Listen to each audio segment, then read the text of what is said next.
বাংলাদেশে না না বারবার সরাইও না, তুমি একবারই নাও। এই মুহূর্তে যারা চ্যানেলে দেখছেন তাদের সবাইকে শুভেচ্ছা। আমরা আসছি পূবালী ব্যাংকের হেডকোয়ার্টারে।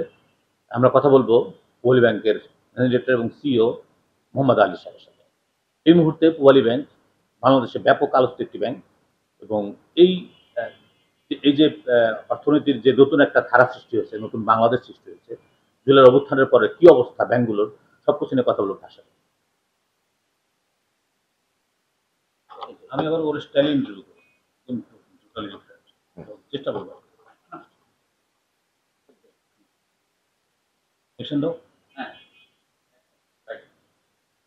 পূবালী ব্যাংক বাংলাদেশের প্রাইভেট সেক্টরের একদম প্রথম প্রজন্মের ব্যাংক এবং ওই সময় থেকে আলোচিত। যারা উদ্যোক্তা ছিলেন তারা বাংলাদেশের আমাদের সৃষ্টির অবদানে, বাংলাদেশকে অবদানে, অর্থনৈতিক মুক্ত অর্থনীতি সেখানে তারা অবদান রেখে গেছেন এবং সে কারণে ধারাবাহিকতায় অনেক এমডি বা বোর্ড অফ ডিরেক্টররা ছিলেন, এমডিরা ছিলেন, সিও ছিলেন। সেক্ষেত্রে একদম সর্বশেষ আপনি আসার পরে ব্যাংকটির ব্যাপক আলোচনার একটা মুখে আসছে এবং বাংলাদেশে বেশ আলোচিত ব্যাংক হিসেবে আমরা পূবালী ব্যাংক দেখতে পাচ্ছি। সেক্ষেত্রে এই মুহূর্তে পূবালী ব্যাংকের অবস্থা কোন পর্যায়ে আছে? আপনি যদি ফিনান্সিয়াল ডাটা এক ধরনের বিষয় আছে, কাস্টমার কনফিডেন্স সার্ভিসের কি আপনার প্রশ্ন লাগবে? জি, যা বলছিলাম।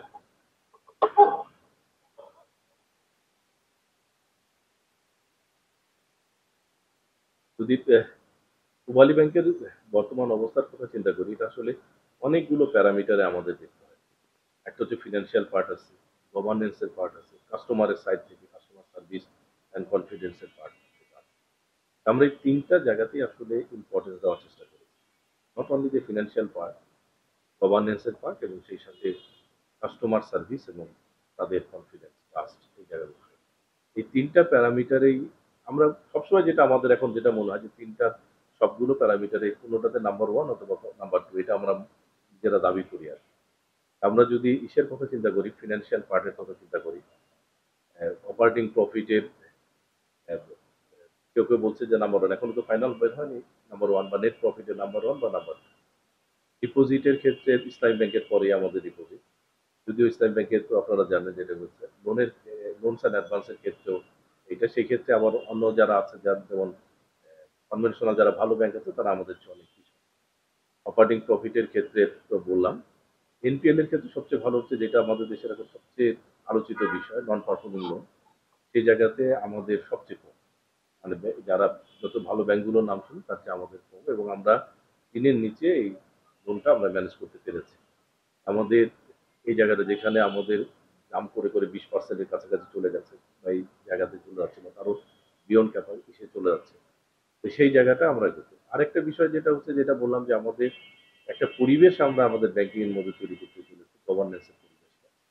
এইখানে বোর্ড যেমন সেগ্রিগেশন হয়েছে পলিসি থেকে, ম্যানেজমেন্টও প্রতিটা ইউনিটকে ইন্ডিপেন্ডেন্স দিয়েছে, যে তারা তাদের যে পলিসি যেটা অ্যাপ্রুভ আছে তারা জন্য তাদের পুরোপুরি এক্সারসাইজ করতে পারে, এবং সেই ক্ষেত্রেই করা হচ্ছে। আর একটা কি করা হচ্ছে যে কাস্টমারদের জন্য আমরা কিন্তু একটা স্ট্র্যাটেজি নির্ধারণ করেছিলাম 2012 সালে বেসিক্যালি।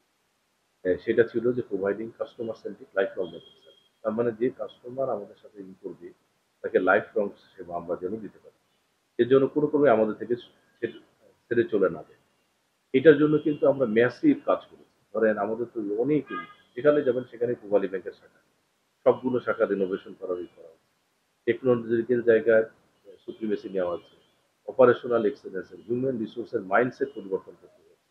কারণ সরকারি ব্যাংক ছিল একজনের মাইন্ডসেট ছিল, তারপরে সরকারি ব্যাংক করার কারণে একজনের আসবাবপত্র ছিল, সব চেঞ্জ করতে হচ্ছে এবং ট্রেনিং দিতে হয়েছে প্রতি বছর। এখন আমরা 4000-5000 জনকে ট্রেনিং দিই প্রতি বছর, একদম কন্টিনিউয়াস অনেক মডিউলে ট্রেনিং দেওয়া হয়। এবং সেই ক্ষেত্রে হসপিটালিটি সার্ভিস থেকে নিয়ে আসা হয়, যারা মার্কেটিং ওরিয়েন্টেড আছে তাদের কাছ থেকে নিয়ে আসা হয় এই জায়গাগুলোতে, সো দ্যাট তারা যেন মনে করে যে না আমাদেরকে কাস্টমার সার্ভিস। এবং এই যে কনজেনিয়াল এনভায়রনমেন্ট, তারপর কি করা হচ্ছে যে আবার এমপ্লয়িকেও গুরুত্ব দেওয়া হচ্ছে সাংঘাতিকভাবে। আপনি যদি দেখেন যে ক্রিটিক্যাল সময় আমরা সবচেয়ে বড় পে স্কেল দিয়েছি, তারপরে 6টা করে আমরা ইনসেন্টিভ বোনাস দিয়ে থাকি। এইরকম বিভিন্ন কাজগুলো আমরা আসলে এই এমপ্লয়ীদের জন্য করেছি, যেন এমপ্লয়ি টার্ন ওভার রেট থাকেই না আমাদের। এই জন্য কিন্তু দেখেন আমরা প্রথম পলিসি তৈরি করেছিলাম যে customer centric life long banking service, কিন্তু আমরা দেখছি কাস্টমাররা যেমন থাকছে আমাদের এমপ্লয়িরাও চলে যাচ্ছে। আবার আমরা দেখতেছি আমার শেয়ার হোল্ডার যারা আছে তারা আমাদের সাথে রয়ে যাচ্ছে লাইফ লং। মানে এই যে সেই যে ধরেন শুরুতে যে ছিল 59 সালে, সেই শেয়ার হোল্ডাররা তাদের প্রজন্ম টু প্রজন্ম কিন্তু আমাদের সাথে রয়ে গেছে। আপনার কথা ধরে একটু বলতে চাইছি যে আপনার প্রায় ৫০৮টি শাখা এবং উপশাখা আছে অনেকগুলো এবং এটিএম বুথ। ভবিষ্যতে যদিও আপনার ক্যাশলেস ব্যাংকিং হয়ে যাবে, এই সমস্ত শাখা টাকা হয়তো বিলুপ্ত হয়ে যাবে ভবিষ্যতে। তারপর আপনারা যে ট্রেডিশনাল ব্যাংকিং করে সারা বাংলাদেশে এত শাখা নিয়ে কাজ করছেন এবং এত সেক্ষেত্রে কিন্তু আপনারা মডার্ন প্রেজেন্টেশনে অনেক পিছিয়ে আছেন। মানে বিশেষ করে কয়েকটি ব্যাংক যে খুবই মডার্ন প্রেজেন্টেশনে আছে, বিশেষ করে আমি নাম বলব না, কয়েকটি খুবই উল্লেখযোগ্য কয়েকটি ব্যাংক আছে এই মুহূর্তে। তো সেই ব্যাংকগুলোর সাথে আপনারা একটু প্রচারণা পিছিয়ে আছেন। কিন্তু আপনারা কিন্তু আপনার মুখে শুনলাম যে আপনারা নাম্বার 1 কিংবা পত্র-পত্রিকা এখন বলছে নাম্বার 1। কিন্তু যদি গ্লোবাল স্ট্যান্ডার্ড যদি আমরা চাই তাহলে সেক্ষেত্রে পূবালী ব্যাংক কোন অবস্থায় আছে? আসলে হচ্ছে কি যে ওই যে বললাম যে পূবালী ব্যাংকের তো যাত্রাপথ এত মসৃণ ছিল না। প্রথমে প্রাইভেট ভাবে তৈরি হয়েছে, পরে সরকারিকরণ হয়েছে। যখন সরকারিকরণ করা হয়েছে তখন তো ক্লাসিফাইড লোন হয়ে গেছিল 54%, 90%। সেইখান থেকে প্রবলেম ব্যাংকে পড়ে গেছে। 2005-এ প্রবলেম ব্যাংক থেকে বের হয়। 2007-এ বাংলাদেশ ব্যাংক অবজারভার তুলে নেয়। আমাদের ডিজিটাইজেশন শুরু হয় 2008 থেকে। আর যাদেরকে বলছেন তাদের ডিজিটাইজেশন শুরু হয় 1995, 94, 96। তার মানে আমরা এখানে কিন্তু 12-13 বছর পিছিয়ে গিয়েছিলাম। আমরা কি করেছি? উই স্টার্টেড লেট, বাট এমনভাবে প্রোগ্রেস করেছি যেন আমরা খুব তাড়াতাড়ি তাদেরকে অনবোর্ড তাদের সমান হতে পারি অথবা তাদেরকে সারপ্লাস করতে পারি। এই জায়গাগুলোতে আমাদের টেকনোলজিক্যাল সুপ্রিমেসিটা নিয়ে যেতে পারি। এটা তো খুব বড় একটা কাজ। তারাও তো আগাচ্ছে সামনের দিকে। আমাদেরকেও আগাতে হচ্ছে সামনের দিকে। এই চ্যালেঞ্জটা নিয়ে কিন্তু আমাদেরকে কাজ করতে হচ্ছে। যেমন আমরা পজ মেশিন যদি দেখেন দোকানে মার্চেন্টের ক্ষেত্রে, সবাই শুরু করেছে অনেক বছর আগে। আমরা কিন্তু করেছি গত বছর। ১ বছরে আমরা দিয়েছি ১২,০০০ এর উপরে পজ মেশিন। ১ বছরে পূবালী ব্যাংক ৫ টা ব্যাংকের মধ্যে চলে আসছে। ১ বছরে এই পজ আমরা প্রতিটা সেক্টরাল ধরে স্ট্র্যাটেজি দিচ্ছি। এবং আমরা দেখেছি কি ৪০,০০০ পজ মেশিন হচ্ছে যে ব্যাংকের এখন হাইয়েস্ট পজ আছে। এই বছরই আমার এটা ২০,০০০ এর কাছাকাছি হবে। তার মানে আমি ৩rd পজিশনের মধ্যে ঢুকে যাব। এরপরে আমি আশা করছি যে আর ২ বছরের মধ্যে আমি এটাকে নাম্বার 1 এ। ঠিক এরকম আমার পাই ব্যাংকে ধরেন ৪ বছর আগে থেকে আমার পাই ব্যাংকে। তো এইটা করার পর এইজন্য এটা করতে যেয়ে কিন্তু আমরা এই যে রিটেল কাস্টমার এই বছর আমরা ৬০,০০০ কোটি টাকা এক্সিড করেছি। এবং এই বছর এক্সপেক্ট করতেছি যে এটা ১,০০,০০০ কোটি টাকার উপরে চলে যাবে। যদিও আমরা মনে করি যে এটা আসলে ব্যাংকের ট্রান্সেকশনের সাথে কিছু না। তো আমাদের এক্সপেকটেশন হচ্ছে এটা ২-৩ বছরের মধ্যে আমরা এটাকে টার্নিং প্লেট ১০ লক্ষ ১৫ লক্ষ কোটি টাকার একটা অ্যাপসে এটা নিয়ে যাব আমরা। তো তখন কিন্তু রিয়ালি উইল মানে যারা এমএফএস দেখতেছে নিজের ট্রানজাকশনের অ্যামাউন্টে আমরা ফাইট করব। ওরা তো ছোট ট্রানজাকশন করে, আমরা বড় ট্রানজাকশন করি। মডার্ন ব্যাংকিং নিয়ে আমি আরো একটু পরে কথা বলবো। আমি একটু বিষয় নিয়ে বলতে চাচ্ছি। আমরা না দেখি অনেক সুন্দর ব্যাংক, অনেক পরিচিত ব্যাংক, অনেক বিখ্যাত ব্যাংক, নামে পরিচিত। কিন্তু তাদের ব্যাংকগুলো থেকে হাজার কোটি টাকা নিয়ে চলে যায়। এবং অনেক ব্যবসায়ী এই মুহূর্তে আমি দেখছি অ্যাজ এ মিডিয়া কর্মী হিসেবে, জার্নালিস্ট হিসেবে, যে এমন কোনো ব্যবসায়ী নাই যে তারা ব্যাংকের থেকে টাকা দিচ্ছে। ২-৪ জন বাদ। দেখছি আমার খুব কাছের একজন বড় ব্যবসায়ী। সে ১২,০০০ কোটি টাকা নিয়ে চলে গেছে। আমার খুব কাছের একজন ব্যবসায়ী। সে বলে, "দাদু আপনি তো কথা বললেন। ও তো আমার তো ওর তো ২০০ কোটি টাকার আমার টাকাই দেয়।" বিষয়টা হচ্ছে কি যে আমি বলছি ইসলামী ব্যাংক গ্রুপ বাদ দিয়েও যদি আমরা বলি, ন্যাশনাল ব্যাংকের কথা বলি কিংবা আরো নামগুলো বলতে চাচ্ছি না। অনেকগুলো ব্যাংকেই আ হাজার কোটি টাকা ব্যবসায়ীরা নিয়ে চলে গেছে। এবং সেটা বোর্ড অফ ডিরেক্টরদের যোগ সাজতে নিয়ে গেছে। বোর্ড অফ ডিরেক্টরই হেল্প করছে। তাদের নিজেদের নামে বেনামে এগুলো আপনি জানেন। সেক্ষেত্রে আপনার ব্যাংকে অনেক জাদরের এমডি ছিলেন এবং চেয়ারম্যানরাও অনেক ভালো ছিলেন। বোর্ড অফ ডিরেক্টরস আপনাদের খুব ক্লিন, এটা আমি জানি। আপনাদের ব্যাংকে আব্দুল কাদের আব্দুল মুদে ছিলেন, আমাদের ছিলেন, ইব্রাহিম খালেদ স্যার ছিলেন। তো সব মিলিয়ে কিন্তু আমরা দেখছি আপনার কথাই মনে হচ্ছে না। আমরা নিজেরাই টের পাচ্ছি যে আপনি আসার পরে ব্যাংক একটা এক্সপান্ড করছে, এক্সপ্লোর করছে এবং মডার্ন ব্যাংকিং এ আপনি ঢুকে গেছেন এবং আপনি ব্যাংকিং সেক্টর এই মুহূর্তে ব্যাপক আলোচিত একজন মানুষ। এবং সেক্ষেত্রে ডিজিটাইজ যে ব্যাংকিং সেটাও আপনি অনেকটা আগে আসছেন এবং নিঃসন্দেহে আরো আগে আসবেন। আমার প্রশ্ন হলো আপনার ব্যাংকে কত হাজার কোটি টাকা খেলাপি আছে? কোন ব্যবসায়ীরা টাকাটা লুট করে নিয়ে গেছে? সেগুলো আসলে আমাদের ক্ষেত্রে একদম আপনাকে ক্লিয়ার করে বলি যে এটা দীর্ঘ প্রক্রিয়ায় তো এই ব্যাংকটা গিয়েছে। সবচেয়ে ভালো দিক হচ্ছে যে আমরা যে গভর্নেন্সটা মানে লোন স্যাংশন থেকে শুরু করে ডিসবার্সমেন্ট থেকে করে যে গভর্নেন্স পরিস্থিতিটায় আমার পূর্বসূরি যারা ছিল সবাই এবং তার ধারাবাহিকতা আমরা যেটা ম্যানেজ করতে পেরেছি যে আমাদের কোনো অস্তিত্বহীন কোম্পানির কোনো লোন নেই, কোনো ব্রিফকেস কোম্পানিরও কোনো লোন নেই।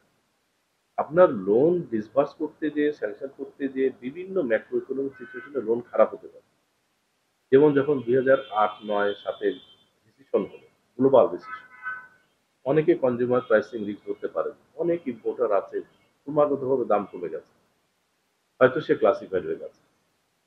চিটাগাংয়ের অনেকগুলো পার্টি এরকম আছে, কিন্তু আপনি যদি তার ব্যবসায়িক হিস্ট্রি দেখেন 30 বছর সে হয়তো ব্যবসা করেছে। এই রিসেশনের আগের 28 বছর ধরেন সে কোনো একবারও ইনস্টলমেন্ট ফেল করেন, 2 বছরের মধ্যে সে হঠাৎ করে রুইন হয়ে গেছে। এখানে কাস্টমারেরও ফেলিওর আছে অ্যাসেসমেন্ট করা, ব্যাংকারেরও ফেলিওর আছে। তো আমরা এখন যেটা করছি যে ব্যাংকারদের ফেলিওরটা ম্যাক্রো ইকোনমিক চ্যালেঞ্জগুলোকে মোকাবেলা করে করতে পারে, যেন সহজে আমরা মানে একটা ভালো পার্টি হলেই যেন আহ, তার লোনটা ডিসবার্স করার আগেও যেন আরো যখন এনএসমেন্ট বা নতুন কোনো কিছু এখানে ম্যাক্রো ইকোনমিক পরিবর্তনটা পলিটিক্যাল পরিবর্তনগুলো সেগুলো যেন আমরা চিন্তা করতে পারি। তো সেটার কারণে কি হয়েছে যে আমরা কিছু সেক্টর চিন্তা করেছি, এর বাইরে আমরা যাব না। কোন কোন সেক্টর সেগুলো? সেটা হলো একদম মানুষের বেসিক নিডস এর বাইরে যাব না। বেসিক আমরা দেখেছি যে সাস্টেনেবল যদি গ্রোথ করতে হয় এবং আমরা যদি একটা রেস্ট্রিকশন দিয়ে দিতে পারি তাহলে দেখা যাবে যে অনেক ব্যবসায়ী আমার এখানে আসতে পারবে না। ধরেন যে স্বর্ণ রিফাইন করে, আমি জনগণ তো আমাকে টাকা দিয়েছে, আমি গোল্ড রিফাইনারি করে করতে যেয়ে কেন টাকা দিই, এটার ইম্প্যাক্টটা কতটুকু হবে। তো এবং এরকম ফ্যান্সি প্রজেক্ট থেকে কিন্তু টাকা বের করে নিয়ে যাওয়া সহজ, কিন্তু আমি যদি বলি আমার প্রথম বেসিক নিড হচ্ছে ফুড। ওই জায়গাটা আছে আমি গোল্ড রিফাইনারি। যেমন আমরা কখনো জানতাম না গোল্ড রিফাইনারি একটা বাংলাদেশের বড় প্রতিষ্ঠান করে, বড় একটা গ্রুপ করে। তারা গোল্ড মাইন কিনে ফেলতে পারে এবং তারা যে গোল্ড রিফাইনারি দিয়ে অনেক ব্যাংকের থেকে টাকা নিয়েছে, শুধু গোল্ড রিফাইনারি না, তারা ল্যান্ডের উপরে, ইসের উপরে, রিয়েল এস্টেটের উপরে, অন্যান্য কোম্পানির উপরে টাকা কিন্তু তারা নিচ্ছে। কিন্তু শুধু নাম পড়ছে শুধু এসআর ব্যাংক কিংবা সালমানের রহমান। সালমানের রহমান তো নিঃস্ব করে গেছে ব্যাংকগুলো, জনতা কোম্পানি যেগুলো আছে, এবং অনেক ব্যাংক থেকে সে টাকা সরাইছে এবং শেখ হাসিনা শেখ রেহানাকে টাকা সে দিচ্ছে এবং সরকারকে সে হেল্প করছে। ইসলামিক ঘরানার ব্যাংকগুলো একটু ডিস্টার্ব করে ফেলছে আর কি হ্যাঁ, সালাম। এবং এক্সিম ব্যাংক ট্যাংক এগুলো তো একদম নিঃস্ব করে ফেলছে দেশটাকে, লুট করে, ব্যাংকে লুট তরাজ করে। আমি বলছি এক্স্যাক্টলি এই যে 15 বছরের দুঃশাসনের পরে জুলাই আগস্টের যে অভ্যুত্থানের পরবর্তী সময়ে সত্যিকার অর্থেই যদি এই দেশ, এই সরকার সবচেয়ে বেশি আহ, এটাকে বলবো পারফরমেন্স দেখিয়েছে, সেটা হলো অর্থ মন্ত্রণালয় এবং ব্যাংকিং সেক্টর। এবং বাংলাদেশ ব্যাংকের গভর্নর এবং অর্থ উপদেষ্টা ব্যাপকভাবে এটা এক্সপিরিয়েন্স দেওয়ার লোক, এবং এই মুহূর্তে কোনো ব্যাংকিং সেক্টরে কোন রকম সুশাসনের দিকে যাচ্ছে, কোন রকম দিকে যাচ্ছে খারাপের দিকে এবং যাচ্ছে না, সুশাসনের কোনো ঘাটতি এখন আর নেই। ঘাটতি এখনো নাই। কিন্তু সেখানে আমরা বলছি যে টাকাগুলো লুট হয়ে গেছে এবং শত শত হাজার হাজার বাড়ি করেছে বাইরে, দুবাইতে, সিঙ্গাপুরে, মালয়েশিয়ায়, কিংবা আপনার আরো অন্যান্য দেশে, লন্ডনে। এই যে টাকাগুলো লুট হয়ে গেছে, এগুলা ফেরানোর কি ব্যাপার কোনো আছে? পারবেন আপনারা সেগুলো আনতে? মানে এজ এ ব্যাংকের লিডার, একজন ব্যাংকিং লিডার হিসাবে বলছে। আসলে এটা খুবই কঠিন একটা কাজ। মানে এটা সরকার তো দেখবেন যে ইভেন আমাদের প্রধান উপদেষ্টা মহোদয় এটা নিয়ে চেষ্টা করছেন, বাংলাদেশ ব্যাংকের গভর্নর চেষ্টা করছেন মহোদয়, তারপরে এই অর্থ উপদেষ্টা মহোদয় চেষ্টা করছেন, কিন্তু আসলে এইটা এক একটা দেশের এক একটা রুলস রেগুলেশন এখানে আছে। আমার কাছে যেটা মনে হয় যে ধরেন একটা লোক ক্লাসিফাইড হয়ে গেলে আমরা মনে করি যে মর্গেজ তো আছে, তাহলে তাড়াতাড়ি মনে হয় উদ্ধার হয়ে যাবে। এটা তো আমাদের লোকাল মর্গেজ থাকার পরেও মানে এটাকে এনজয়মেন্ট রাইট নিয়ে সেল টেল করা এভারেজ 5 বছরের আগে পারা যায় বলে আমার জানা নেই। মানে আমি যদি লোকালি যদি একজন ডিফল্টার হয়ে যায় তার ক্ষেত্রে এরকম, তাহলে ইন্টারন্যাশনালি সে ওখানে বাড়ি করেছে, দেখা যাবে যে বাড়ি কিনেছে সেখানে আবার কিছু লোন আছে, এরকম আছে, বা এখানে যে টাকাই করেছে সেখানে আবার বেনিফিশিয়ারি থেকে বিভিন্ন অ্যাকাউন্টে চলে গেছে, সে হয়তো নিজে নিয়েছে ফ্লাইট করেছে কিন্তু ছেলে মেয়েরা ওখানকার পার্মানেন্ট সিটিজেন, সেখানে টাকাটা চলে গেছে, সেখানে যে আবার দেখা যাবে সেখান থেকে আবার একটা স্থাপনা তৈরি হয়ে গেছে এবং সেইখানকার একটা লিগাল প্রসিডিউর আছে, সেই লিগালরা কতটুকু এর মধ্যে দেখা যাবে যে যে প্রথমে যিনি নিয়ে গেছেন উনি মারা গেছেন, তারপরে তো বাকিরা ইনহেরিটেন্স হিসেবে পেয়ে গেছে, এটা বৈধ টাকা হয়ে যায়। এইরকম বিভিন্ন প্রক্রিয়া থাকার কারণে আমরা দেখেছি যে আসলে এটা খুবই কমপ্লিকেটেড ইস্যু। তা মানে অবশ্যই এটা খুব মানে মানে টাকা ফিরিয়ে নিয়ে আসার চেষ্টা করা যেতে পারে এবং কিছু কিছু ক্ষেত্রে হয়তো আসবে, কিন্তু এটা সময় লাগবে। না, এ প্রসঙ্গে আমি বলতে চাই, যেমন ধরেন আপনার ব্যাংকে যদি কোনো ৮-১০টা বা ২০টা বা ১০০ অ্যাকাউন্ট থাকে, যে বলা হচ্ছে যে আপনার বিষয় আসলে আপনাদের পল্লী ব্যাংকের বিষয়ে বলেছে, দুর্বল ব্যাংক থেকে আপনারা এখন একদম টপ ব্যাংক হচ্ছেন, কিংবা ব্যাংকে সুশাসন থাকলে আর কোনো প্রবলেম হয় না। আপনার বোর্ড অফ ডিরেক্টরস দ্বারা আপনাকে কোনো হ্যাম্পার করে না। You are the CEO, you are the MD, এবং আপনি সব ডিসিশন নেন, এবং আপনি কর্পোরেট গভর্নেন্স এর কথা বলছিলেন যে তার যা সেকশন শেষে কাজ করে।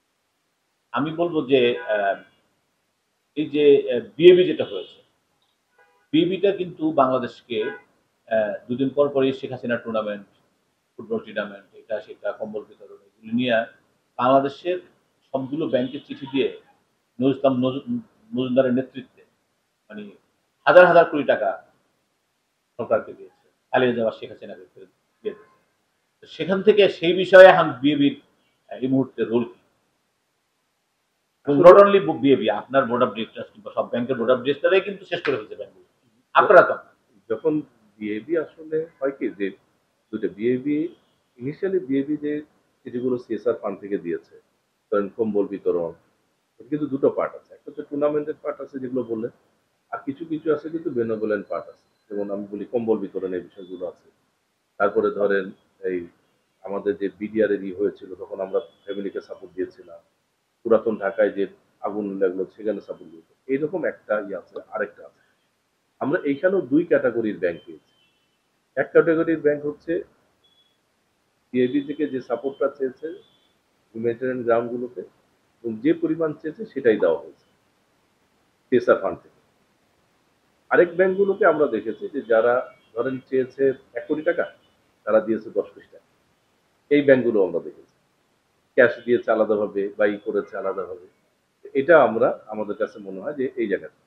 তো আমার কাছে মনে হয় যে এই জায়গাটাতে সে যদি প্রিভিয়াস কি রোল ছিল আপনাদের? পূবালী ব্যাংকের কি রোল? প্রিভিয়াস যদিও আপনি তখন এমডি ছিলেন না। না আমি ছিলাম, আমি তো যেহেতু ডিএমডি ছিলেন, ইয়ে ডিএমডি ছিলেন, ছিলাম, এমডি ছিলেন। সিএসআর দেখেছি। তো আমাদের ক্ষেত্রে আমরা খুব মেটিকুলাসলি করেছি যে কোনো ধরনের মানে ফরমাল চ্যানেল ছাড়া আমরা কোনো সিএসআর ফান্ডে কোনো টাকা পয়সা দেইনি দেইনি। এবং সেখানে ধরেন মানবিক দৃষ্টিভঙ্গি ছাড়া, মানে যেখানে যেমন যে কম্বল থেকে শুরু করে এছাড়াও আমরা ব্যাবের এটা এন্টারটেনমেন্ট করি, ব্যাবের চিন্তা করি। কিছু কিছু ক্ষেত্রে খুব বড় বড় সংস্থার সাথে ব্যাব অ্যাটাচমেন্ট ছিল। ধরেন এই ম্যারাথন রেস হয় আর্মি এবং গলফ ক্লাবের সাথে ওয়ার্ল্ড ছিল। ক্লাবের সাথে ইসের সাথে, সেইগুলোর ক্ষেত্রে হয়তো কিছু সিএসআর হয়েছে। তো এখন আমি যেটা মনে করি যে বর্তমানে যেটা হবে যে একটা তো রাষ্ট্রীয়ভাবে যদি কোনো প্রোগ্রাম থাকে, বেনেভোলেন্ট প্রোগ্রাম, এবং রাষ্ট্রীয়ভাবে যদি এই যে ধরেন এই যে মানবিক প্রোগ্রামগুলো, সেই ক্ষেত্রে সামষ্টিকভাবে পার্টিসিপেশনের ক্ষেত্রে আমি কোনো অসুবিধা দেখি না। কিন্তু সেই ক্ষেত্রে আমি বলবো যে কোনো পার্টিকুলার ব্যাংক বা কোনো ব্যক্তি তার নিজস্ব উৎসাহে তার ব্যাংকে যেন ব্যবহার এক্সপ্লয়েট না করতে পারে অতিরিক্ত টাকা দেওয়ার জন্য। যখনই আপনি একটা চ্যানেলে দিবেন ১ কোটি টাকা, তারপরে সাথে সাথে দিবেন আবার ২-৩ কোটি টাকা, সেটা সেই জিনিসটা ই না। যেমন ধরেন আমরা কিন্তু এই যে এই ফেনীতে যে হলো, বন্যা হলো, দেখো আমরা কিন্তু নিজেরা আমাদের কন্ট্রিবিউশন থেকে ১ কোটি টাকা দিয়েছি আমাদের স্যালারি থেকে। আর আমরা আমাদের সিএসআর ফান্ড থেকে দেখলাম যে আমাদের পক্ষে তো এইভাবে ম্যানেজ করা অসম্ভব ব্যাপার। আমরা ১ কোটি ম্যানেজ করতে যেয়ে দেখেছি। আমরা আবার ৫ কোটি টাকা আমরা এই প্রধান উপদেষ্টার ত্রাণ তহবিলে দিয়েছি। যেন বেসিক্যালি ওইখান থেকে আমাদের প্রান্তিক জনগোষ্ঠীর মধ্যে পৌঁছে। তা আমি এটাকে যে একদম হার্ড অ্যান্ড ফাস্ট রুল করে যে ব্যাংকিং কমিউনিটি একটা বড় কমিউনিটি, তাদের সাথে ফিন্যান্সিয়াল স্ট্রেস, তারা সিএসআর এর অ্যাক্টিভিটিতে সমষ্টিকভাবে কোনো কাজ করতে পারবে না, তা এটা ভাবাটা ঠিক হবে না। সমষ্টিভাবে করতে হবে এবং সেই সাথে দেখতে হবে ইম্পর্টেন্স লেভেলটা।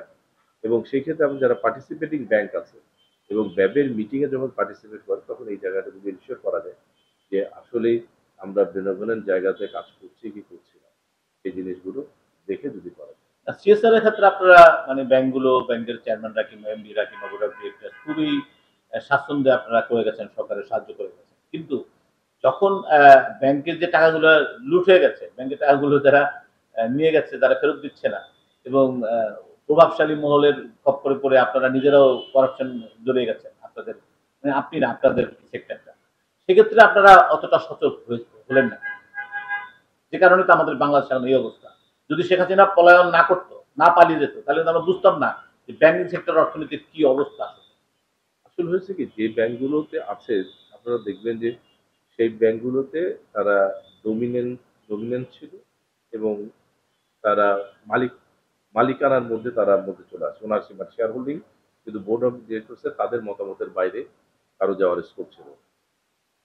তো এই জায়গাটার যে প্রভাবটা, এবং সেই সাথে যদি ধরেন পলিটিক্যাল প্রভাব থাকে, তারপরে আমলাদের কাছ থেকে প্রভাব আসে, তো আপনি যারা কি করছেন এই সবগুলো মিলে যখন কোনো ফেল করেন কোনো একটা জায়গায়, তখন কিন্তু সিস্টেমিক ফেল করে, এবং সেই ক্ষেত্রে কিন্তু সে ওই তার কথা যে শুনবে সেই রকমই চ্যানেলে তৈরি করে, এমডি থেকে শুরু করে আপনি যদি পিছনের দিকে যান সেরকম একটা তৈরি করার চেষ্টা করেন। অথবা ধরেন এমডি সাহেবকে পারতেছেন না, যেহেতু বাংলাদেশ ব্যাংকের, কিন্তু ক্রেডিট কমিটি, তারপরে credit division, EC committee, EC committee, এরকম ভাবে একটা ফর্মুলা তৈরি করে ফেলা। যখন আপনি অনেক সময় আপনি দেখবেন যে আপনি হয়তো করতে চাচ্ছেন, আমার যেটা ধারণা আর কি, কিন্তু আপনি অসহায় ছাড়া, ভাবে চেয়ে থাকা ছাড়া আপনার আসলে খুব বেশি করতে পারছেন না। এরকম সিচুয়েশন সেরকম রয়েছে। অবশ্যই আপনি ছিলেন না বলেই হয়তো আবার এই সময় ব্যাংকে আপনি ভালো করতেন। হ্যাঁ, এই জন্য আমরা আমাদের পূবালী ব্যাংকের ক্ষেত্রে যেটা হচ্ছে যে আমাদের গভর্নেন্সে, তবে আমি যেটা মনে করি যে ম্যানেজমেন্ট থেকেই ইউ হ্যাভ টু অপশন, যে অ্যাকচুয়ালি মানুষ হচ্ছে, আপনি কি এই প্রেশারের ক্ষেত্রে এই কর্পোরেট গভর্নেন্সের ব্যর্থ করবেন কি করবেন না? তারপর ব্যর্থ করলে আসলে আপনার ঠিকানাটা কোথায় হবে? ফার্স্ট ইফ আন্ডারস্ট্যান্ড প্রতিটা প্রপোজালের ক্ষেত্রে আপনাকে ভাবতে হবে, এইখানে যদি কর্পোরেটের ব্যর্থ ঘটে এবং কেউ যদি ঘটায়, তাহলে এইটার আলটিমেট কনসিকুয়েন্সটা, এটা যদি এরকম হয় যে জেলখানায় যেতে হবে, মিডিয়ায় আসবে, এর চেয়ে তো আপনার চাকরি না করা ভালো। আমি মনে হয় আপনার ক্লিয়ার একদম। করতে পেরেছি, ক্লিয়ার করতে পেরেছি। তা আমরা যেটা করেছি যে যেটা যে এটা যে শুধু বোর্ড মেম্বার থেকে এমডি কে ডিটাচ করা তা না, প্রতিটা ইউনিট যেন ফিল করে যে, যেমন ধরেন আপনি board member policy making body থেকে ম্যানেজমেন্টকে আলাদা করে, কিন্তু ম্যানেজমেন্টের কথাই যদি সব হয়ে যায়, লোন হয়ে যায়, বা কোনো হয়ে যায়, তখন কি হবে? তাহলে কি ব্যাংক ভালো থাকবে? এটা কি বাংলাদেশ ব্যাংকে যায় না? বাংলাদেশ ব্যাংক তো বেসিক্যালি আসে বছরে একবার অডিট করতে আসে, কম্প্রিহেন্সিভ অডিটে আসে, তারপরে ইসে যায়, যেমন যখন ধরেন আপনি একটা বড় গ্রুপের একটা লোন স্যাংশন করছেন 100 কোটি, এটা থেকে বাংলাদেশ ব্যাংকের বোঝার উপায় নাই এই লোনটা আসলে খারাপ হবে না পেপারলেস না এটা বড় মুশকিল, কারণ ব্যাকগ্রাউন্ডে তো সব বড় বড় কর্পোরেট এখানে থাকে, যারা নিয়ে যায়, মানে যেমন এমএলএম কোম্পানি যখন টাকা নিয়ে গেছে মানুষকে বেশি ইন্টারেস্ট দিবে বলে, তখন কিন্তু ব্যাকগ্রাউন্ডে একটা যুবক কিংবা ডেস্টিনি। একটা প্রতিষ্ঠান কিন্তু আগে গড়ে তোলে তারা, তারা কিন্তু একদম শূন্য থেকে করেন। না, আপনি এমএলএম কোম্পানির কথা আগেও বলছিলেন, কিন্তু আপনি শিকদার গ্রুপকে দেখছেন, আপনি এস আলমকে দেখছেন না, আপনি বসুন্ধরা গ্রুপকে দেখছেন না, আপনি আরো অন্যান্য গ্রুপ এই আছে জন্য যেগুলো বললাম, দেখছেন না, এবং আপনাদের এরা বাইন্দা লয়ে যায় এমডিতে নিয়ে পিটে তারপরে সই করায়। তো এই যে এমডিরা অসহায়, কিংবা এক সময় দেখছি একটা ব্যাংকের এমডি আমাকে ফোন দিচ্ছে, রাজু আমাকে দুদক ডাকছে, তারপরে দুদক ডাকছে, তা আমি দুদকের চেয়ারম্যানের সাথে খুব আমার পছন্দের লোক, সে আমি বললাম যে আপনি বললেন যে আপনার কিছু করেন না, আপনার সই করছেন, এদের ইয়ে দেয়া। তো ব্যাংকের এমডিরা সিওরা কেন এই দায়িত্ব দিবে? আমি বলছি যে আপনাদের যে অ্যাসোসিয়েশনটা আছে নিজেদের ব্যাংকারদের এবং বিএবি এবং বাংলাদেশ ব্যাংকের এই মুহূর্তে কি অবস্থান আছে? আসলে এবিবি যেটা আমাদের ব্যাংকারদের যে অ্যাসোসিয়েশন, সেটা তো এমডিদের একটা অ্যাসোসিয়েশন, সেটার স্ট্রেংথ তো বেসিক্যালি সেভাবে কি হয়, ব্যাবের একটা স্ট্রেংথ থাকে, কারণ হচ্ছে তারা তো পলিসি মেকিং বডির সাথে থাকে থাকে। আর আমার সরকারের সাথে থাকে, সরকারের সাথে থাকে, বিজনেস কমিউনিটি তারা এফবিসিসিআই, বিসিসিআই, মেট্রো সবকিছুর সাথে রিজিয়ন, তাদের একটা রিলেশনশিপ আছে। আমাদের এটা আমাদের এবিবিটা এটা জেনারেলি ধরেন আমাদের কোনো বাংলাদেশ ব্যাংক একটা পলিসি তৈরি করেছে, এটার ক্ষেত্রে ইম্প্যাক্টটা কি, বা এরকম কোনো ধরনের ম্যাক্রো ইকোনমিক ইম্প্যাক্ট কি, আমাদের এটা মোর অন ইন্টেলেকচুয়াল সাইড। আর প্রেশার গ্রুপ যদি বলেন তাহলে এমডিদের পক্ষ থেকে প্রেশার গ্রুপ হওয়াটা অলমোস্ট ইম্পসিবল, কারণ তারা তো শর্ট শর্ট টাইমের জন্য আছে, এটা তো ওনারা তো শেয়ার হোল্ডিং পজিশন থেকে লং টাইমের জন্য আছে। এটা আসলে আপনার ইসেকে ওই এবিবি থেকে এটার সাপোর্টটা, যেটা দরকার হচ্ছে যে গভর্নেন্সের জন্য আসলে অনেকগুলো বিষয়। একটা হচ্ছে পলিসি সাপোর্ট, বাংলাদেশ ব্যাংকের সাপোর্ট, সেই সাথে গভর্নেন্সের সাপোর্ট এবং বোর্ড মেম্বারদের সাপোর্ট লাগবে। এবং সেই সাথে ম্যানেজমেন্টকে এনশিওর করতে হবে, টপ ম্যানেজমেন্টকে, যে প্রতিটা ইউনিটে কেউ যেন ইন্টারফেয়ার না হয়। যেমন ধরেন ব্রাঞ্চ ম্যানেজার ইন্টারফেয়ার করবে, তাহলে কিন্তু কর্পোরেট গভর্নেন্সের ব্যর্থ হতে পারে। কিরকম হতে পারে আমি বলি। আপনি ধরেন একজন ব্যবসায়ী, ব্রাঞ্চ ম্যানেজার ইন্টারফেয়ার করে বললো ক্যাশ ইনচার্জকে ওনাকে 20 লাখ টাকা দিয়ে দেন সকালবেলা। বললো যে স্যার কিভাবে দেবো, উনি তো কোনো অ্যাকাউন্ট ডেবিট করেন, বলে না বিকালবেলা উনি টাকা দিয়ে দেন।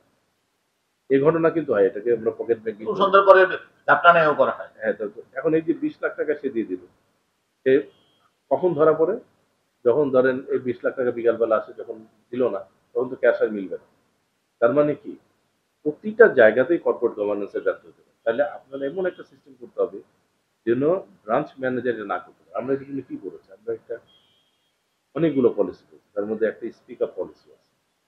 ধরেন আপনাকে ম্যানেজার এক্সপ্লয়েট করছে, আপনি গোপনে কিভাবে এই এক্সপ্লয়টেশনটা আপনি জানাবেন, তার একটা ফর্মাল পলিসি আমরা করেছি। সো দ্যাট আপনি এটা করতে পারেন। জেন্ডারদের ক্ষেত্রে জেন্ডার পলিসি করেছি। এজন্য দেখবেন পূবালী ব্যাংকে জিরো ভায়োলেন্স, জেন্ডার নিয়ে কোনো ধরনের হ্যারাসমেন্ট। কারণ এমন শক্তই করা হচ্ছে, 2 জন লেডি অফিসিয়ালদের কি করা হচ্ছে এইরকম করে, শুধু পলিসি করা না, সেটাকে ফিল্ডে নিয়ে যাওয়া, জনসচেতনতা তৈরি করা, ট্রেনিং তৈরি করা, তাকে কনফিডেন্স দেওয়া যে আমি স্পিক আপ করলে আমাকে পরবর্তীতে শাস্তির আওতায় আসবো না, আমি প্রমোশনের সমস্যা হবে না, আমি ট্রান্সফার হব না, আমি যদি জেন্ডারের ক্ষেত্রে হ্যারাসমেন্ট করি তাহলে ইমিডিয়েটলি আমি শাস্তি পাবো। না, এই জায়গায় আপনি ধন্যবাদ পাওয়ার যোগ্য বা আরো বেশি অভিনন্দন পাওয়ার যোগ্য এই জন্য যে 550 শাখা কিংবা এতগুলো মানে স্টাফ কিংবা এত বেশি টাকার লেনদেন এগুলো আপনি সব রিমোট কন্ট্রোল করছেন রীতিমতো। এবং সেক্ষেত্রে আপনি তো 50টা শাখা না, 20টা শাখা না, 30টা শাখা না কিংবা 100 শাখা। তো এই জন্য অবশ্যই অভিনন্দন পাওয়ার যোগ্য। কিন্তু একটা জায়গা আমি একটু মনে পড়লো হঠাৎ করে যে ব্যাংকিং, ব্যাংকের মালিক সে হঠাৎ করে ব্যাংকিং ইনস্টিটিউট বিভিন্ন রকম ইন্স্যুরেন্স কিংবা আরো ইসলামিক ইন্স্যুরেন্স, এই ইন্স্যুরেন্স, এই ইন্স্যুরেন্স কিংবা বীমা কিংবা এগুলো করছে করে এই টাকাগুলা বিভিন্ন ভাবে ছড়াচ্ছে। সেই ব্যাপারটা আমি আমি এক্স্যাক্টলি ব্যাংকিং এর লোক না বা অঙ্ক পড়াশোনার না, জার্নালিজম থেকে বলছি। সেক্ষেত্রে আপনি আমার কথা নিশ্চয়ই বুঝছেন। মার্কেন্টাইল কোঅপারেটিভ ব্যাংক, সমবায় ব্যাংক, এদের কাজ কি? এদের কি করাটা কি? এই ধরনের ভুয়া ব্যাংক, ব্যাংকের নাম দিয়ে করা কিংবা ব্যাংক ইনস্টিটিউশন করা, ব্যাংকের থেকে অন্য মানুষ যদি বলি আপনি অ্যাকচুয়ালি ওই নামগুলো বলতে চান না, কিন্তু হাউস লোন দিচ্ছে, এই দিচ্ছে, সে দিচ্ছে এবং ইনভেস্ট করতেছে টাকা। ফোন দিচ্ছে যে আপনি আমার 5 কোটি দিলে আমি আপনার 10 কোটি দেবো। যেটা আগে 6 বছরের দ্বিগুণ হতো, আপনার 2 বছরের দ্বিগুণ দিয়ে দেবো। বলে টাকাগুলো এভাবে লাপাত্তে হয়ে যাচ্ছে। এবং শেয়ার বাজারটা আমরা পরে আসি। এই কথাটা ব্যাংকিং ইনস্টিটিউশন, ব্যাংকিং সেক্টর নিয়ে যে সমস্ত হচ্ছে। আসলে ওগুলো তো আসলে ব্যাংক তার সমবায়। এটা বাংলাদেশ ব্যাংকের সার্কুলারও আছে, কোর্টেরও অর্ডার আছে যে কেউ এখন আর সমবায় যারা আছে তারা ব্যাংকের নাম দিয়ে করতে পারবে না। তাহলে কোঅপারেটিভ ব্যাংক লিখছে কেন? ওগুলো মার্কেন্টাইল ব্যাংক কোঅপারেটিভ ব্যাংক তারা খেতে পারছে সেটা। হ্যাঁ, মার্কেটের এটা আসলে ব্যাংক লিখতে সে পারে না। তো এইটা ওই যে কোর্টের একটা রিট করে রাখা আছে। তো আলটিমেটলি এখন দেখবেন আগে বড় করে লিখতো, এখন শুধু শর্ট টার্মটা লিখছে। মার্কেটাইল কোঅপারেটিভ ব্যাংক লিমিটেডে দেখবেন এমসি বিএল এরকম কিছু লেখা আছে, ওর কিন্তু ডিটেলস লেখাটা নাই। এটা এটা নিয়ে আসলে যখন এগুলো শুরু হয়েছিল বা নিবন্ধিত হয়েছিল, রেজিস্ট্রেশন হয়েছিল, তখন এই আইনটা ছিল না বা এই ধরনের এরকম যে প্রবলেম হতে পারে সেটা। আমরা তো প্রবলেম তৈরি হওয়ার পরে বেসিক্যালি এই জিনিসগুলো মানুষের নলেজ এসেছে। তো এই জন্য কারণ ব্যাংক নামটা শুনলে মানুষ একটু কনফিউজ হয়, ঘাবড়ে যায়, এখানে ই হয়ে যায়। ব্যাংকিং ডিভিশনের সচিব আছে কিংবা একটা আলাদা আছে, অর্থ মন্ত্রণালয় একটা আলাদা আছে এবং এনআরবি এনবিআরও একটা আছে, তাই না? সমবায় আবার অভ্যন্তরীণ। ডিফারেন্ট মিনিস্ট্রি, হ্যাঁ, সমবায় কিন্তু আবার ডিফারেন্ট। কিন্তু ওটা ব্যাংকিং এর সাথে মিলবে না মানে না, সচিব। নামটা ব্যাংক লিখছে হ্যাঁ। কিন্তু আসলে ওটা তো আমরা ব্যাংক এগুলোর না। সমাধান কি হতে পারে? আমি সমাধান কিন্তু এত ছোট উত্তর চাচ্ছি না। আমি চাচ্ছি যে ধরেন এটা আমরা অফ দ্য রেকর্ড বলছি। আইডিএলসি, আইএফসি, এটা সি, এটা সি এরকম অনেকগুলো আছে না? একটা তো এনবিএফ, যেমন ফাইন্যান্স টাইপের একটা এমবিএ। এনবিএফআই, এনবিএফআই গুলো কিন্তু govern by the Bangladesh bank, এটাও গভর্ন বাই দ্য।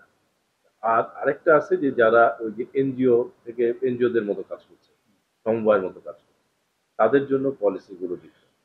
এইটার জন্য যদি সমন্বয় করতে হয়, এক একজনের কিন্তু এক একটা কি এনজিওদের ধরেন কিছু আছে মাইক্রো ক্রেডিটের জন্য পিকিএসএফ আছে, মানে এক একটা প্রতিষ্ঠান কিন্তু একটা ইজরা আছে ইন্স্যুরেন্সের জন্য, এরকম নিয়ন্ত্রক সংস্থাগুলো অথরিটি।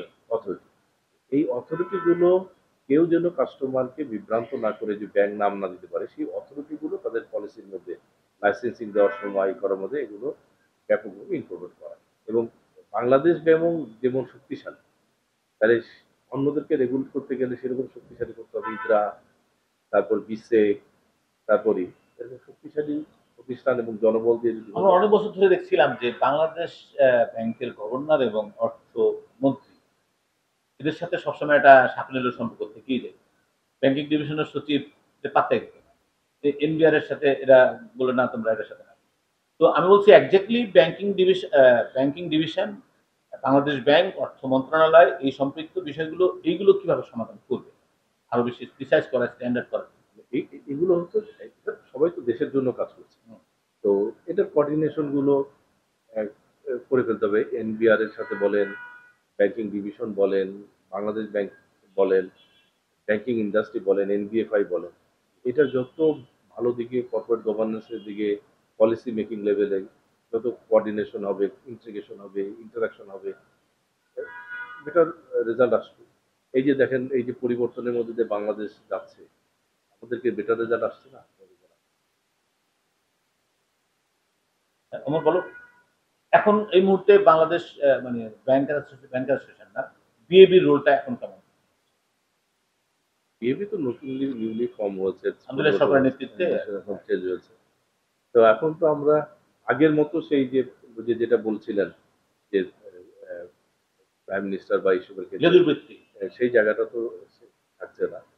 তো ইস্যুটা হলো যে গ্যাপের বিষয়টা আমরা অনেকভাবে দেখতে চাই, যে আমরা দেখতে চাই যে গভর্নেন্স ইস্যুতে আমরা পলিসি মেকিং এর জায়গাতে, তারপরে এই ব্যাংকিং কোম্পানি আইনের গুলোর ক্ষেত্রে যে কিভাবে রিসার্চ সেলও আমরা ভেবে দেখতে চাই, যে আসলে যদি রিসার্চ সেলটা থাকে তাহলে আমরা কিন্তু এই ইন অ্যাডভান্স করতে পারি। এবং ধরেন ক্যাপাসিটি ডেভেলপমেন্টও ট্যাবের অংশগ্রহণ থাকতে পারে, ইন্টারন্যাশনাল সেমিনারের অ্যারেঞ্জ করতে পারে। মানে ট্যাবের যে ক্যাপাসিটিটা, এটা যদি আমরা এই সিএসআর অ্যাক্টিভিটির বাইরেও ধরেন ওয়ার্ল্ড পৃথিবীর যে যারা মার্কেটিং গুরু, তারপরে ধরেন স্ট্র্যাটেজিক ম্যানেজমেন্টের গুরু, অথবা ব্যাংকিং এর গুরু, অথবা ইসলামিক ব্যাংকিং এর স্কলার্স, এরা কিন্তু ব্যবসায়িক ক্যাপাসিটি রাখে এগুলো, ওনাদেরকে এই রিসোর্স গুলোকে নিয়ে আসে, নিয়ে এসে ধরেন আহ, আহ, কখনো মিড লেভেল, কখনো টপ লেভেলের জন্য আপনি সেমিনার করলেন, সিম্পোজিয়াম করলেন, তাদের আমরা শুনলাম। এই ধরনের ক্রিয়েটিভ কাজগুলো ক্ষেত্রে, স্ট্র্যাটেজিক প্ল্যানের ক্ষেত্রে ধরেন সারা পৃথিবীতে বড় বড় কর্পোরেটে যারা স্ট্র্যাটেজিক প্ল্যানের সাথে জড়িত, আর&ডির সাথে জড়িত, ইভেন ব্যাংকিং ইন্ডাস্ট্রিতে, কারণ তাদের এই সবাই সামষ্টিকভাবে ফিনান্সিয়াল ক্যাপাসিটি আছে। সব ব্যাংক মিলে পার্টিসিপেট করলে ওয়ার্ল্ডের যে কোনো নোবেল লরিয়েটকে বাংলাদেশে নিয়ে আসা সম্ভব। আমার কাছে যেটা ধারণা, আমি একটা ইকোনমিক্স। জিনিস হয়তো মনে পড়লো আপনার সাথে কথা বলতে বলতে, বাংলাদেশের ব্যাংকিং সেক্টরটা এরকম হচ্ছে যে শিক্ষা ব্যবস্থা যেরকম আহ, ইংরেজি মাধ্যম, ইংরেজি ভাষণ, বাংলা মাধ্যম, কওমি মাদ্রাসা, এইটা আলিয়া মাদ্রাসা, তো ঘটনা হচ্ছে কি যে এরা সবাই শিখতেছে, আবার টেকনিক্যাল স্কুল আছে। তো এই যে একটা জগৎ খিচুড়ি মার্কা ব্যাংকিং সেক্টর এরকম বাইরের ইনভেস্টমেন্ট আছে, যে ডাচ বাংলা ব্যাংকে আদৌ ডাচের কোনো টাকা আছে কিনা আমি জানি না, ইসলাম ব্যাংকের বাদশা ফাহাদের টাকা এখনো আছে কিনা আমি জানি না। হ্যাঁ, এই বাইরের ইয়ে দিয়ে স্ট্যান্ডার্ড চার্টার্ড কিংবা এসএসবিসি, সেটা এক ধরনের ব্যাংকিং করছে। আবার বাংলাদেশের যারা সরকারি ব্যাংকগুলো আছে, জনতা 4-5টা ব্যাংক সরকারি ব্যাংক আছে, এরা এক ধরনের ব্যাংকিং করছে। আপনারা প্রথম শ্রেণীর যারা আছিলেন বাংলাদেশ প্রথম, সে এক ধরনের করছে, এবং নতুন ডেসপারেট ব্যাংকিং যারা করছে তারা ওই লাউঞ্জ টাউঞ্জ করে কিংবা আরো অনেক মডার্ন প্রেজেন্টেশন দিয়ে কার্ড বিকাশ থেকে পেমেন্ট এদিক সেদিক করে টোরে, হ্যাঁ, এই যে বিষয়গুলোকে মডার্ন কিংবা ডিজিটাইজ করে, মানে ফেসবুকে ইউটিউবে প্রচারণা এবং ওবিসি টিবিসি ইস্যু দিয়ে আপনারা কিন্তু অনেক কিছু বলেন। সেক্ষেত্রে আপনারা এই মডার্ন জায়গাটা আমি কবে দেখতে পাবো? এইটা হচ্ছে বেসিক্যালি ট্রেড অফ, যে আপনি এক্সপানশন, আমার একদিকে হচ্ছে কেউ কেউ হয়তো লাউঞ্জের এক্সপানশন করছে, তো আমরা লাউঞ্জটা এখন করছি না, এখন লাউঞ্জটা শেয়ারিং করছি। যেমন বলাকার সাথে আমাদের ইন্টারন্যাশনাল লাউঞ্জে যারা প্লাটিনাম কার্ড হোল্ডার তারা ব্যবহার করতে পারে। ডোমেস্টিকেও আমরা এই শেয়ারিং মডেলিটিটা চিন্তা করছি। শুধু মানে আমি আপনাকে একটা স্ট্যাটিস্টিক্স দিই, যে ধরেন আমি যখন একটা গ্রামে শাখা করি, গ্রামের অর্থনীতির সাথে এটা খুব সম্পৃক্ত, সেই গ্রামটা আমি দেখি যে ইকোনমিক্যালি ডেভেলপ হতে থাকে আস্তে আস্তে। পূবালী ব্যাংক একটু ডিফারেন্ট মডেলে কাজ করে। ধরেন 1000 এসএফটির একটা সাব ব্রাঞ্চ, 10 টাকা করে ভাড়া হলে 10,000 টাকা আসে।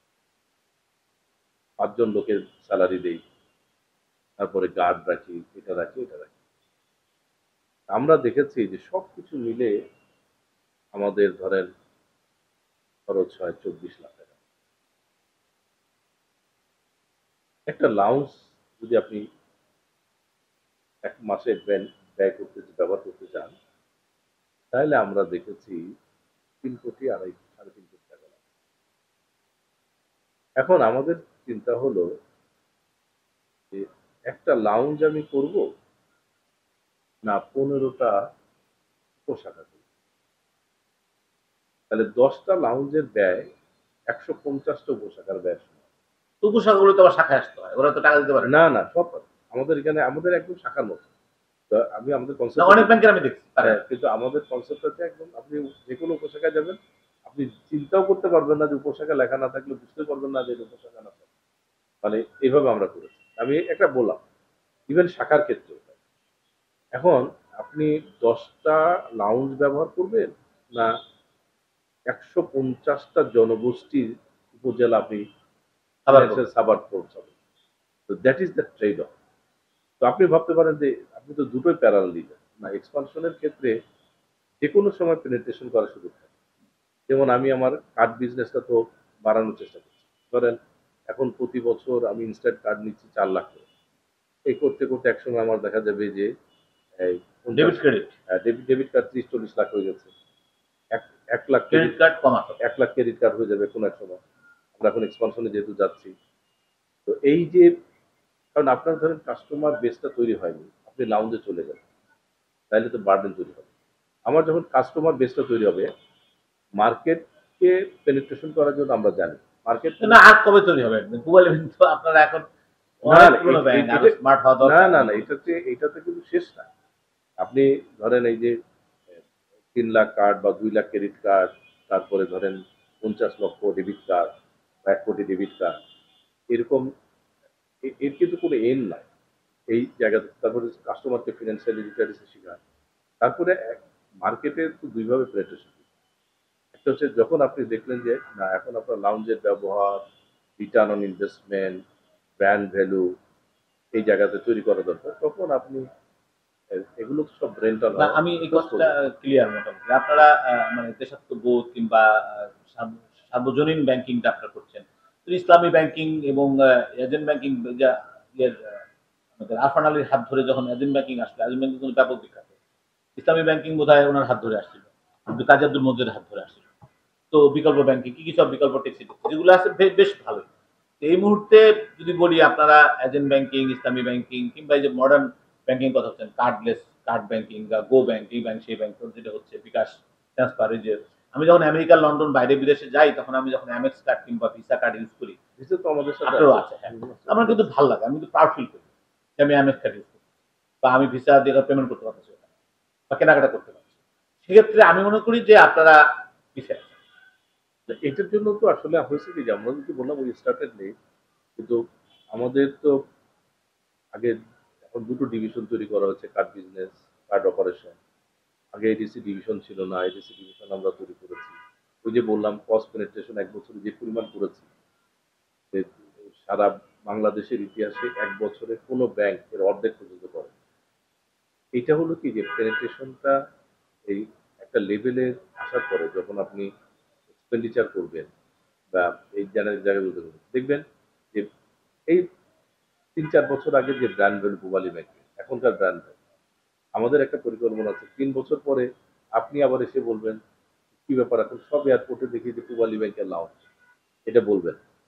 কারণ আমরা এই জিনিসটার একটা ভিত্তি তৈরি করে করে যেতে চাই। তো প্রথমে কোনটা প্রায়োরিটি, যে যখন সাব ব্রাঞ্চের বাংলাদেশ ব্যাংক পারমিশন দিচ্ছে, তখন আমাদের মনে হচ্ছে যে কারণ আমরা এজেন্ট ব্যাংকিং করি, সাব ব্রাঞ্চের প্রায়োরিটিটা হাই। কারণ আমরা চাই যে আগে সোশিও ইকোনমিক ইম্প্যাক্ট আসে, ইনইকুয়ালিটিটা কমে যায়। আর আপনি যত লঞ্চ করবেন এটা তো ফর এক এক ধরনের ক্লাস পিপলের জন্য। আর আমরা তো ব্যাংকিং করি মাস কমিউনিটির জন্য। আগে মাস কমিউনিটির পেনিট্রেশনটা যেন আমাদের ডোমিনেন্সটা কমে যাওয়া যায়। তাহলে এখানে আমরা কিছু কিছু ব্যাংক হঠাৎ করে দেখছিলাম যে একদম ব্যাপকভাবে নেমে গিয়েছে। সেই জায়গাটাতে আমাদের জন্য ডমিনেন্সটা সেখানে থাকে। আর লাউন্সটা যে কোনো সময় অ্যাপ্লাই করা সম্ভব। আপনি একজন মডার্ন ব্যাংকার হিসেবে একটা প্রশ্ন করি আমি, আমরা একদম শেষ পর্যায়ে আছি আমরা। তো ধরেন একজন কার্ড ইউজ করতেছে কিংবা একটা ছোট হোম লোন নিচ্ছে, একটা কার লোন নিচ্ছে, তার পিছনে যেভাবে আপনারা ব্যাংকাররা লাগাই দেন, যে কোটি কোটি তাদের পিছনে আপনারা লাগাই দেবেন, সেখানে তো আপনারা হুজুর হুজুর করেন, লোক আছে অফিসাররা যে হুজুর হুজুর করে, চা পানি খায় আসা করে, কিন্তু এই যে মধ্যবিত্তদের ডিস্টার্ব করে, এটা কারণ এখান না থেকে আপনারা আসলে সবার ক্ষেত্রে একই প্রসিডিউরে যায়। মধ্যবিত্ত মনে করে যে তাকে কষ্ট দেওয়া হচ্ছে বা তার প্রতি বেশি, আসলে না। সবার কাছে সমান স্টেজ। এখন আপনার তো লিগ্যাল অ্যাফেয়ার্স ডিভিশন নাই। আপনি যে বাড়ি লোন নিয়েছেন ইন্ডিভিজুয়াল, আপনার তো লয়ার নাই। তো আপনি ডিফিকাল্টিজ বেশি ফেস করেন।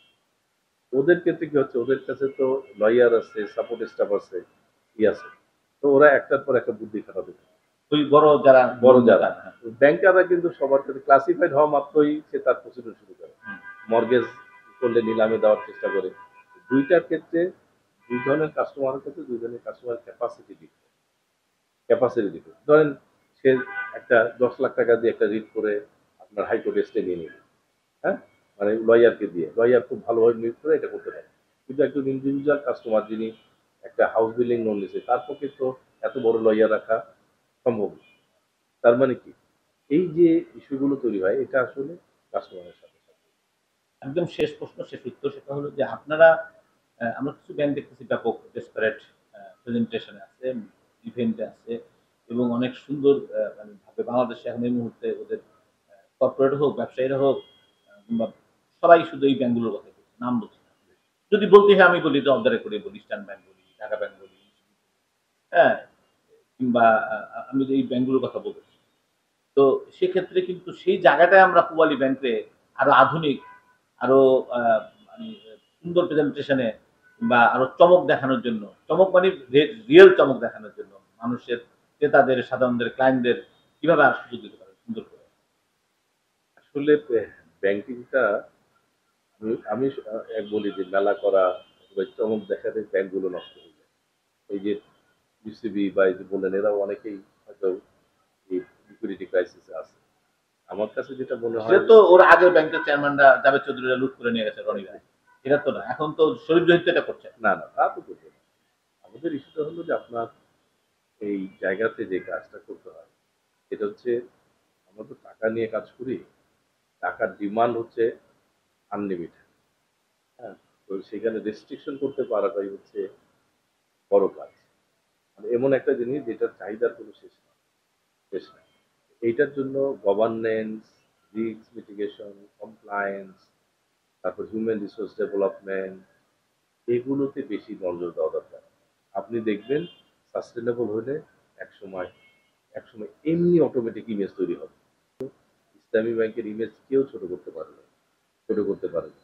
এই যে আমরা একটু কনজারভেটিভ থাকি, কিন্তু তারপরেও দেখেন এই বর্তমান পরিস্থিতিতে সবাই উচ্চারণ করা শুরু করেছে যে পূবালী ব্যাংক কিভাবে এই এত বড় একটা ব্যাংক, সে কিভাবে এই পলিটিক্যাল প্রেশারকে এই ধাক্কায় আসলো না। ধাক্কায় আসলো এবং সেখানে পলিটিক্যাল লোন নাই, নাই, এটা কিভাবে পাবো? এই জিনিসটা এসে যায় অটোমেটিক্যালি মানুষের কনফিডেন্স, ট্রাস্ট, মানে যে মাউথ ওয়ার্ডের যে মার্কেটিং, এটা সাংঘাতিক। যেমন ধরুন হারবার্ড, প্রিন্সটন, তারপরে এমআইটি, এরা কি বাংলাদেশে কোনো মার্কেটিং করে? এমন কোনো গ্রাজুয়েট পাবেন যে হারবার্ডের নাম শুনেনি, যে প্রিন্সটনের নাম শুনেনি, যে এমআইটি শুনেনি, অথচ এদের কোনো এখানে মিডিয়া সেল নাই, কোনো কিছু নাই। মাউথ ওয়ার্ড ইজ সাংঘাতিক, আলটিমেটলি এভরিথিং। না, ওইটা একটা সাইলেন্ট মার্কেট।